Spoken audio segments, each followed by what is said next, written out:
இயேசு கிறிஸ்துவின் நாமத்தினால் இந்த நாள் தேவனுடைய வார்த்தையின் வேலைக்கு உங்களை அன்போடு வரவேற்கும். இந்த நாளும் தேவன் தாமே நம்மை ஆராய்ந்து அறிந்து நம்முடைய எல்லா காரியங்களிலும் நமக்கு நன்மை உண்டாகும்படி நம்மை வழி நடத்துவாராக. ஹல்லேலூயா. இந்த நாள் தியானிப்பதற்காக எடுத்துக்கொண்ட வேத பகுதி சங்கீதங்களின் புத்தகம் 139வது அதிகாரம் முதல் வசனம் இப்படியாக சொல்கிறது: கர்த்தாவே, நீர் என்னை ஆராய்ந்து அறிந்திருக்கிறீர். அன்பானவர்களே, சங்கீதக்காரனுடைய வாழ்க்கையில அவனுக்கு ஒரு பெருமிதம் இருந்தது என்று சொல்லலாம்.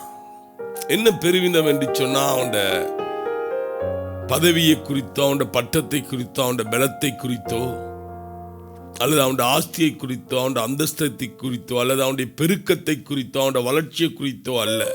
ஒரு பெருமிதம் அவனிடத்தில் இருந்தது: கர்த்தாவே, நீர் என்னை ஆராய்ந்து அறிந்திருக்கிறீர். அவன் சொல்றான், என் உட்கார்தலை நீர் அறிந்திருக்கிறீர், நான் எழும்புறதை நீர் அறிந்திருக்கிறீர், நான் படுக்கிறதை நீர் அறிந்திருக்கிறீர், நான் நடக்கிறதை நீர் அறிந்திருக்கிறீர்.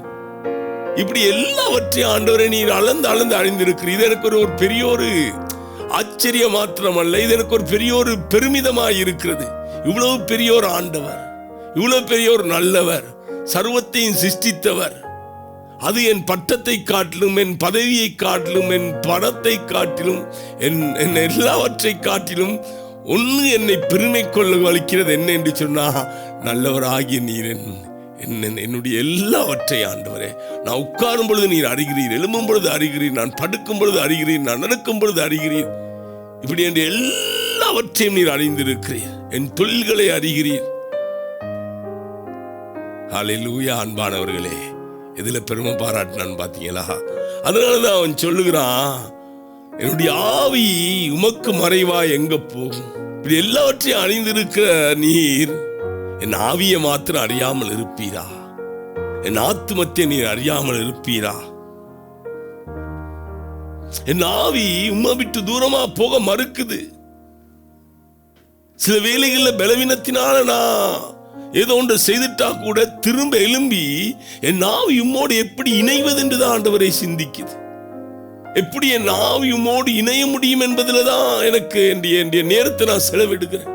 கொஞ்சம் உம்முடைய சமூகத்தை விட்டு நான் தூரமா போனா கூட என்னால் அதை சகித்துக் கொள்ள முடியுதில்லை, அதை என்னால் தாங்கிக் கொள்ள முடியுதில்லை. பாருங்க, எவ்வளவு ஒரு ஆழமான ஒரு காரியத்தை சங்கீதக்காரன் எழுதி வைத்திருக்கிறான். அதனால தான் சொல்லுகிறான், ஆண்டவரே, இருள் என்னை மூடிக்கொண்டும் என்றாலும் எனக்கு பயமில்லை. என்ன தெரியுமா? அங்கேயும் நீ என்னை ஆராய்ந்து அறிந்திருக்கிறீர். அந்த இருள் என்னை தாக்க முடியாது. சங்கீதம் 23 சங்கீதக்காரன் சொல்றான், மரண இருளின் பள்ளத்தாக்கில் நான் நடக்க நேர்ந்தாலும் பொல்லாப்புக்கு பயப்பட நேர்ந்தால் அந்த இடத்திலேயே நீ என்னை ஆராய்ந்து அறிந்திருக்கிறீர். ஹல்லேலூயா. இருள் என்னை மூடிக்கொள்ளும் என்றாலும் கர்த்தர் என் வெளிச்சமாயிருப்பாரு. நான் இருள் நடக்கும் பொழுது அவர் என்னை ஆராய்ந்து அறிந்திருக்கிறாரு. ஹல்லேலூயா. இந்த காலை வேளையில சற்று சிந்தித்து பாருங்க, நாம் பெருமை பாராட்டுகிற காரியங்கள் எவைகள்? சங்கீதக்காரன் ஒண்ணு குறித்தான் பெருமை: நீர் என்னை ஆராய்ந்து அறிந்திருக்கிறீர். ஆனபடினால மரண இருளின் பள்ளத்தாக்கில் நடக்கவும் பயம் இல்லை, வேணுடைய கண்ணிக்கும் நாம் பயம் இல்லை, இருளுக்கும் பயம் இல்லை, வெளிச்சத்துக்கும் பயம் இல்லை. அன்பானவர்களே, தேவன் நம்மை ஆராய்ந்து அறிந்திருக்கிறார். நம்முடைய வாழ்க்கையில் காணப்படுகிற பயங்கள் நம்மை விட்டு நீங்கி போகும். இந்த புதிய வருடத்தில் பயமற்ற ஒரு வாழ்வு வாழ்வதற்கு, ஹல்லேலூயா, எதை குறித்தும் கலங்காத ஒரு வாழ்வு வாழ்வதற்கு, வனாந்திரமானாலும் தேவன் அங்கேயும் என்னை ஆராய்ந்து அறிந்திருக்கிறார் என்று, ஹல்லேலூயா, அரண்மனையானாலும் அங்கேயும் கர்த்தர் என்னை ஆராய்ந்து அறிந்திருக்கிறார் என்று சொல்லுகிற ஒரு வாழ்வை, ஹல்லேலூயா, தேவன் உங்களுக்கு அருள்வாராக. கண்களை மூடுவோமா? ஆண்டவரே, இந்த நாளிலும் நீர் என்னை ஆராய்ந்து அறிந்திருக்கிறீர் என்கிற அந்த ஒன்றுதான் ஆண்டவரே என் வாழ்க்கையில எனக்கு இளைப்பாறுதலையும் பெருமிதத்தையும் தருகிறது. ஒவ்வொரு நாளும் என்னை ஆராய்ந்து அறிகிறவரே, உமக்கு நன்றி செலுத்துகிறேன். இயேசுவின் நாமத்தினால ஆண்டவரே, ஒவ்வொரு நாளும் நீர் எங்களை ஆராய்ந்து அறிகிறபடினால ஒவ்வொரு நாளும் எங்கள் வாழ்க்கை பயமின்றி கடந்து போகிறது. இயேசுவின் நாமத்தினால் ஒவ்வொரு நாளும் நீர் எங்களை ஆராய்ந்து அறிவீராக. இயேசுவின் மூலமாய் பிதாவே, ஆமென். கர்த்தர் தாமே உங்களை ஆசீர்வதிப்பாராக.